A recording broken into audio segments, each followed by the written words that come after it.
നമ്മളിന്നൊരു family ഡേറ്റിങ്ങിന് പോയതാണ് കേട്ടോ.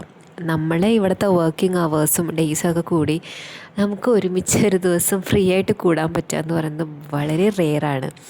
അപ്പോൾ എല്ലാ കാര്യങ്ങളും അരിച്ചും കുടിച്ചും തിരിച്ചും മറിച്ചൊക്കെ നോക്കിയിട്ട് ഒരു ദിവസം സെറ്റായതെന്നാണ്. സോ നമ്മളെല്ലാവരും കൂടി സെറ്റാക്കി ഒരു ഫാമിലി ഡേറ്റിംഗ്. അപ്പോൾ നമ്മൾ ഒരുപാട് നാളായിട്ട് പ്ലാൻ ചെയ്തിട്ടുണ്ടായിരുന്ന ഒരു സ്പോട്ടായിരുന്നു ഷ്രിംപോട്ട്. നമ്മുടെ അവിടെ അടുത്തുള്ള സിറ്റിക്കകത്തുള്ള ഒരു സ്പോട്ടാണ് കേട്ടോ. അപ്പോൾ അവിടെ മെയിനായിട്ട് സീ ഫുഡ് ഐറ്റംസ് ആണ് വരുന്നത്. അവിടെ ചേച്ചി ഒരു പ്രാവശ്യം ഫ്രണ്ട്സിനായിട്ട് കളീഗ്സിനായിട്ട് പോയിട്ട് ട്രൈ ഔട്ട് ആക്കിയിട്ടുണ്ട്. അപ്പോൾ നമ്മൾ ഫാമിലി ആയിട്ട് പോകണമെന്നൊരു ആഗ്രഹം ഉണ്ടായിരുന്നു, ഒരു പ്ലാനിലുണ്ടായിരുന്നു. അപ്പോൾ അവിടെ ചെന്നപ്പോൾ ചേച്ചി അത് എക്സ്പ്ലെയിൻ ചെയ്യായിരുന്നു. ഇതൊരു ഷിപ്പിൻ്റെ ഒരു കോൺസെപ്റ്റിലാണ് ഇതിങ്ങനെ ഇൻറ്റീരിയറും കാര്യങ്ങളൊക്കെ സെറ്റപ്പ് ചെയ്തിട്ടുള്ളത് പറഞ്ഞിട്ട് ചേച്ചി അതിൻ്റെ കാര്യങ്ങളൊക്കെ വിശദീകരിക്കുകയായിരുന്നു. പിന്നെ നമ്മളവിടെ എത്തിക്കഴിഞ്ഞിട്ടുണ്ടെങ്കിൽ നമ്മളുടെ ഏറ്റവും കൂടുതൽ ചർച്ചകൾ വരുന്നത് ഏത് ഫുഡ് ഐറ്റംസ് നമ്മൾ സെലക്ട് ചെയ്യണം എന്നാണെന്നല്ലോ. അപ്പോൾ പേരൊക്കെ കേട്ടിട്ട് നമുക്ക് ഒരു ഐഡിയ ഉണ്ടായിരുന്നില്ല. പിന്നെ ചേച്ചി ഓൾറെഡി അന്ന് ട്രൈ ഔട്ട് ആക്കിയിട്ടുള്ള കോക്കനട്ടിൻ്റെ സാധനം എന്തോ ചിലപ്പോൾ പെട്ടെന്ന് എല്ലാവർക്കും ഇഷ്ടമായെന്ന് വരില്ല, അധികം സ്പൈസിയോ അധികം സാൾട്ടി ഫ്ലേവറൊന്നും ഇല്ലാത്തതാണ്. സോ നമുക്ക് വേറെ ഏതെങ്കിലും ട്രൈ ഔട്ട് ആക്കാം എന്ന് പ്ലാൻ ചെയ്തു. അപ്പോൾ എന്തോ പെപ്പർ ഫ്ലേവേഡ് ആയിട്ടുള്ള ക്രാബ്, മസിൽസ്, അതൊക്കെയും ഞാൻ മസിൽസ് ഇതുവരെയായിട്ടും കഴിച്ചിട്ടില്ല, ഞാൻ നാട്ടിലുള്ളപ്പോഴും കഴിച്ചിട്ടില്ല. അപ്പോൾ എന്നാൽ ഓക്കെ നമുക്ക് ഇവിടെ ട്രൈ ഔട്ട് ആക്കാമെന്ന് വിചാരിച്ചു. അപ്പോൾ അവിടെ മെയിനായിട്ട് നമുക്ക് കൈ കൊണ്ട് കഴിക്കാം, ബട്ട് നമ്മൾ ഗ്ലൗസാണ് യൂസ് ചെയ്യുന്നത്. അപ്പോൾ അവർ ഗ്ലൗസ് കൊടുത്തു, മീഡിയം സ്മോള് കാര്യങ്ങളൊക്കെ കൊടുത്തു, നമ്മൾ ഗ്ലൗസ് ഇട്ടു. പിന്നെ വെയിറ്റിംഗ് ഫോർ ഫുഡ് നമ്മൾ ഓർഡർ ചെയ്ത് കുനാഫ ഷ്രിംപ് ഉണ്ടായിരുന്നു. അത് എന്താ പറയുക, കുനാഫ മുകളിൽ കോട്ട് ചെയ്തിട്ടുള്ളതും അതിനകത്ത് ഷ്രിംപ്പാണ് ഉള്ളത്, ഫ്രൈഡ് ഷ്രിംപ്പാണ് ഉള്ളത്. പിന്നെ ഞാൻ ആദ്യമായിട്ടാണ് കേട്ടോ ഇങ്ങനെ അവിടെ ചെന്ന് നമുക്ക് ഫുഡ് സെർവ് ചെയ്യുന്നത് പ്ലേറ്റ്സിലല്ല, ഒരു ഷീറ്റ് വിരിച്ച് അതിലാണ് ഫുഡ് ഐറ്റംസ് സെർവ് ചെയ്യുന്നത്. നമുക്ക് പ്ലേറ്റ്സ് ഇല്ലാതെ ആ ഷീറ്റിലിട്ടിട്ടാണ് നമ്മളെല്ലാ ഫുഡ് ഐറ്റംസും കഴിക്കുന്നത്.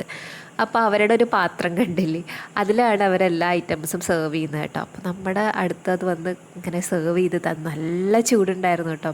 പിന്നെ അവർ കൊണ്ടുവന്ന സ്റ്റിക്കി റൈസ്, ആ സ്റ്റിക്കി റൈസ് ചുമ്മാ കഴിക്കാൻ തന്നെ അടിപൊളി ടേസ്റ്റാണ്. ചുമ്മാ അങ്ങനെ കഴിച്ചുകൊണ്ടിരിക്കും. അതിനൊരു എന്താ പറയുക, ഫ്ലേവർ കാര്യങ്ങളൊന്നുമില്ല, പക്ഷെ നല്ല ടേസ്റ്റ് ഉണ്ടായിരുന്നു. അപ്പോൾ ഞാൻ പറഞ്ഞ പോലെ മസിൽസ് ഞാൻ ആദ്യമായിട്ടാണ് കഴിക്കുന്നത്.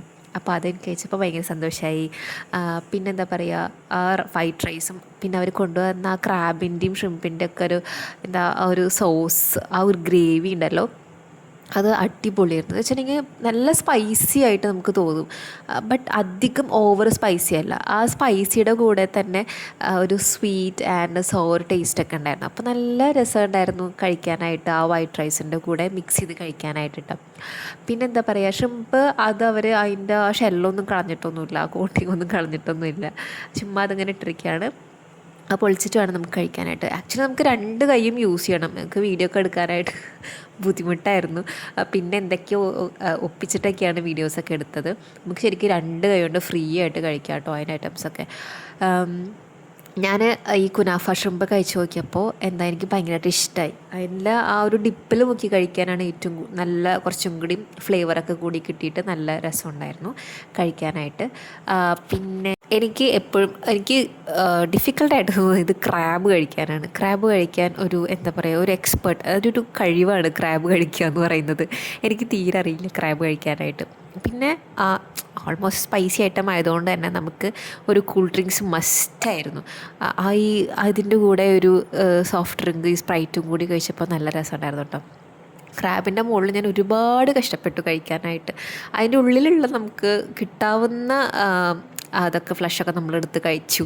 ബട്ട് അതിൻ്റെ കാലൊക്കെ പൊളിച്ച് കടിച്ച് കഴിക്കുക എന്ന് പറയുന്നത് ഭയങ്കര ടാസ്ക്കായിരുന്നു. അതുകൊണ്ട് ക്രാബ് നമുക്ക് ഒഴിവാക്കാമായിരുന്നു എന്ന് പിന്നീട് ആലോചിച്ചപ്പോൾ തോന്നിയായിരുന്നു. ബട്ട് അതിൻ്റെ എല്ലാ ഫ്ലേവറും നല്ല അടിപൊളിയായിരുന്നു. എല്ലാവർക്കും ഭയങ്കര ഇഷ്ടമായി. ഞങ്ങൾ ആലോചിച്ച് ഇങ്ങനെ പേടിച്ചിരിക്കുകയായിരുന്നു, ഈശ്വര എങ്ങനെ ഉണ്ടായിരിക്കും എന്നുള്ളത്. ബട്ട് അടിപൊളിയായിരുന്നു കേട്ടോ, എല്ലാവർക്കും ഭയങ്കരമായിട്ട് ഇഷ്ടമായി. ഫാമിലി ആൻഡ് ഫ്രണ്ട്സൊക്കെ ആയിട്ട് പോകാനൊക്കെ പറ്റിയ ഒരു സ്പോട്ട് തന്നെയാണ് കേട്ടോ. എന്ന് വെച്ചാൽ അധികം നല്ല ബഡ്ജറ്റീവൊന്നുമല്ല, അത്യാവശ്യം എക്സ്പെൻസീവാണ്. ഒരു വൺ ടൈമൊക്കെ നമുക്ക് പോയിട്ടാക്കാൻ പറ്റുള്ളൂ. നമ്മുടെ ഒരു ഇതൊക്കെ വെച്ചിട്ട് നമുക്ക് എപ്പോഴും പോയിട്ടൊന്നും പറ്റില്ല. വൺ ടൈമൊക്കെ പോയിട്ട് ഒന്ന് ട്രൈ ഔട്ട് ആക്കാം, ഒരു എക്സ്പീരിയൻസ് ആക്കാം, നല്ല സീ ഫുഡ് ഐറ്റംസൊക്കെ കിട്ടാനായിട്ട്. അങ്ങനത്തെ ഒരു സ്പോട്ട്, ബഡ്ജറ്റീവ് സ്പോട്ടൊന്നുമല്ല. പിന്നെ നമ്മുടെ ഫുഡ് അടിയൊക്കെ കഴിഞ്ഞ് നമ്മൾ അങ്കൊക്കെ കഴിഞ്ഞ് ഗ്ലൗവൊക്കെ ഊരി നമ്മുടെ ടേബിളിൻ്റെ ലാസ്റ്റ് അവസ്ഥ ഇതായിരുന്നു കേട്ടോ. എല്ലാവരും കൂടി കഴിച്ചിട്ടുള്ള അവസ്ഥ ഇതായിരുന്നു. പിന്നെ അവിടെ നിന്ന് ബില്ലൊക്കെ പേ ചെയ്തിട്ട് പോന്നു. കുറച്ച് നേരം നമ്മൾ പാർക്കിലൊക്കെ പോയിട്ട് ജസ്റ്റ് ഒന്ന് വർക്കൗട്ട് ചെയ്തായിരുന്നു. ഫുഡ് സ്പോട്ട് കുഴപ്പമില്ല, ഈ ബഡ്ജറ്റിൻ്റെ കാര്യം മാത്രമേ പ്രശ്നമുള്ളൂ. അത് അടിപൊളിയായിരുന്നു കേട്ടോ.